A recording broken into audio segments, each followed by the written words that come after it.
Hey, welcome to the second episode of my own personal soapbox. And first of all, I'd like to thank everyone who gave me such kind and nice feedback to the first video. And I was a bit nervous actually when I made it, but you guys really showed me it can be a lot of fun. So you can probably expect a lot more of these videos in the future, maybe once or twice a week, hopefully.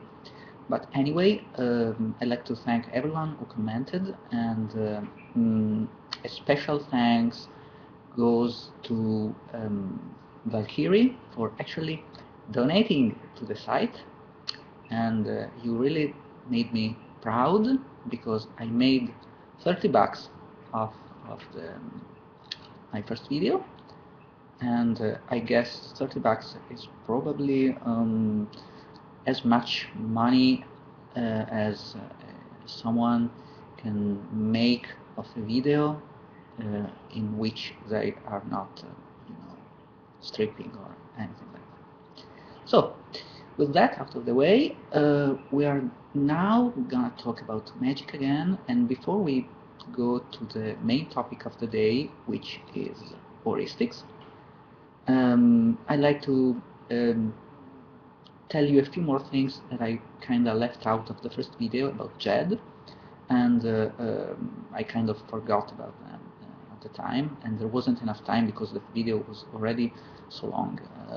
But anyway, thing number one is that I'm not trying to change the way you roleplay your magic users.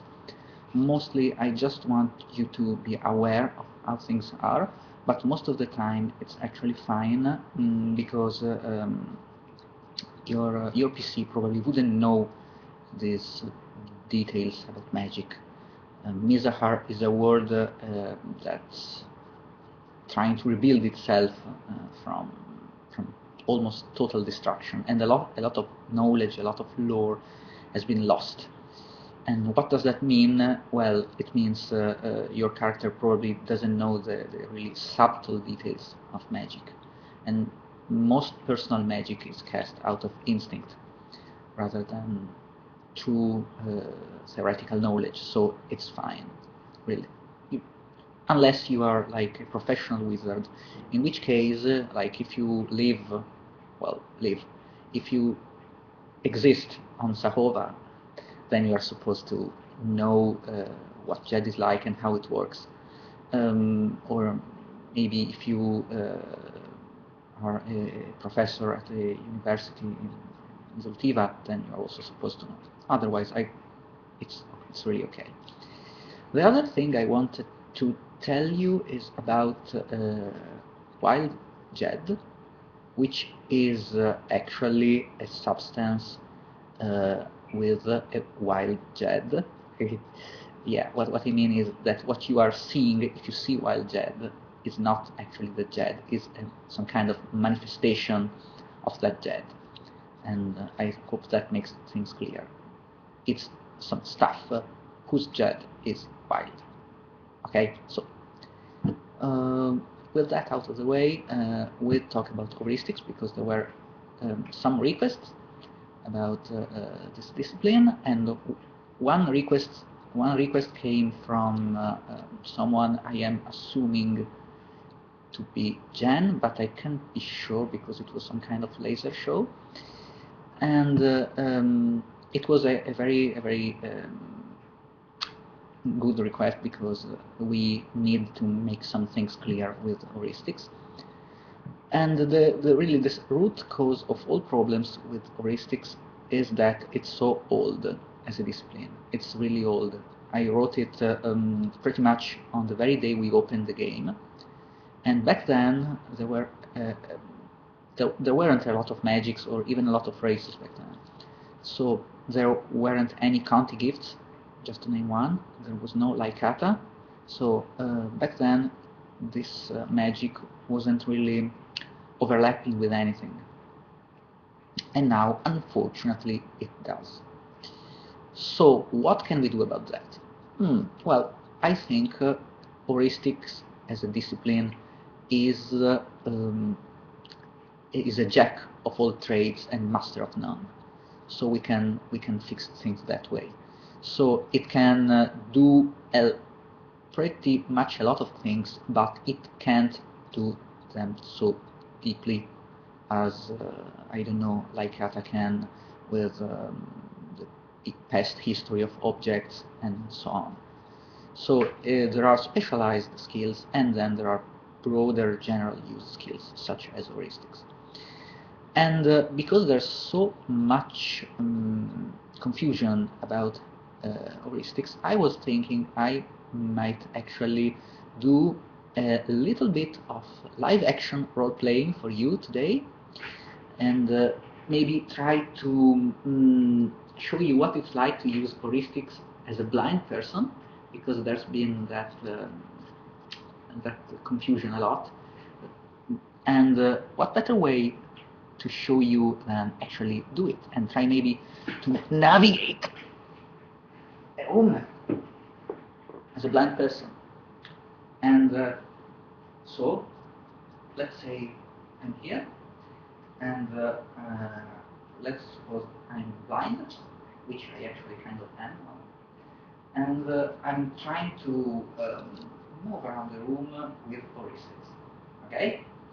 So what I do to begin with, especially if I'm a novice, if I'm a beginner, is that I'm focusing on the floor around me, and like the immediate floor around me.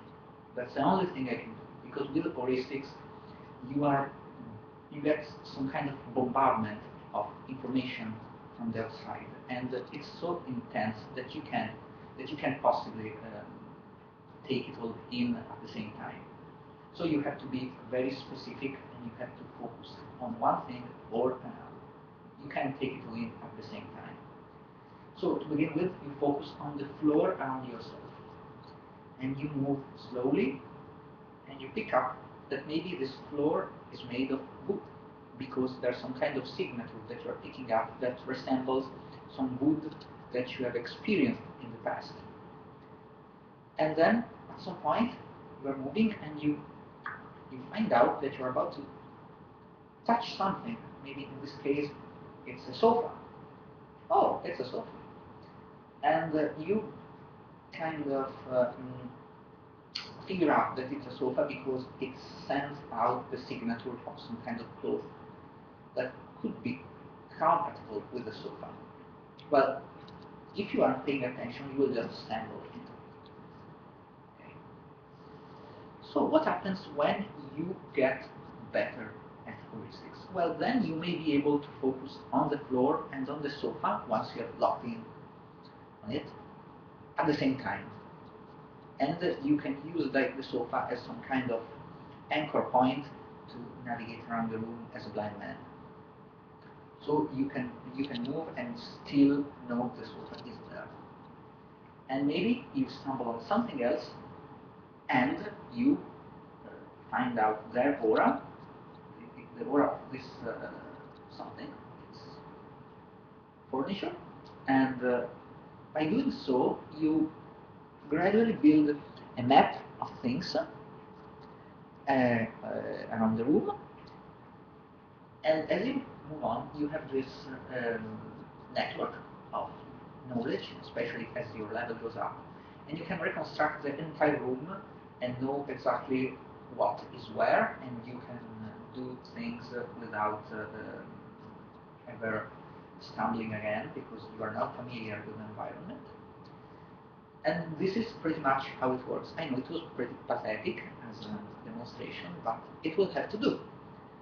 And of course, I could make it a little better by making it more realistic, maybe adding in a few incantations, maybe. So it's like, and now you're using heuristics. Yeah, well, okay, it's an incantation. It can be anything you want. With personal magic, it works like that.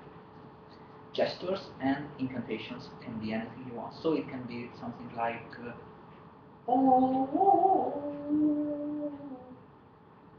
and there are neighbors on the other side of this wall.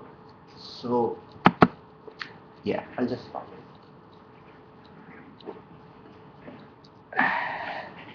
So, it's been 10 minutes already.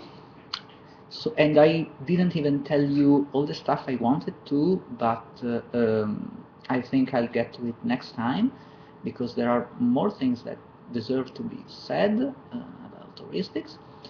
And we'll be all talking about overgiving also, because I got a few nice questions from Ignotus. What else? Nothing more at this time, and I think I've already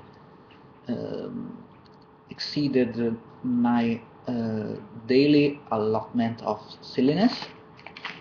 So I'll just reward myself with a gummy crocodile, and I'll see you next time. Thank you for watching, and have an interesting day.